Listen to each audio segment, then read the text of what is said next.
মহাষষ্ঠী উপলক্ষে আজকে আমি বানাতে চলেছি ঢাকাই পরোটা। তার জন্য পরিমাণ মতন ময়দা, অল্প একটু মিষ্টি, পরিমাণ মতন লবণ আর ঘি দিয়ে ভালো করে ময়ান দিয়ে অল্প অল্প করে জল দিয়ে ময়দাটাকে ভালো করে মেখে নিয়ে 1 ঘন্টার জন্য রেস্টে রেখে দিতে হবে। এদিকে একটি বাটির মধ্যে পরিমাণ মতন কর্নফ্লাওয়ার ঘি দিয়ে একটি ব্যাটার বানিয়ে নিতে হবে।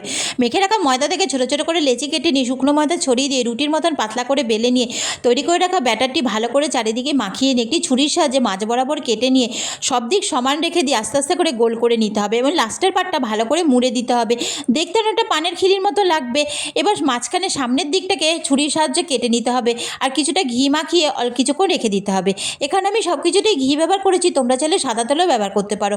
এবার আস্তে করে হাত দিয়ে চেপে দিয়ে হালকা হাতে বেলে নিতে হবে আর বেলার সময় খেয়াল রাখতে হবে যাতে মাঝখানে কাটা অংশতে বেশি চাপ না পড়ে, তাহলে লেয়ারগুলো বোঝা যাবে না। এবার লো টু মিডিয়াম ফ্লেম উল্টাপাল্টে লাল লাল করে ভেজে নিতে হবে আর হাতার সাহায্যে মাঝখানে কাটা অংশটাতে যত বেশি তেল দেবে তত জিনিসটা ফুলবে, মচমচে হবে। হয়ে গেল আমার ঢাকাই পরোটা, আর খেতে তো দারুণ হয়েছিল।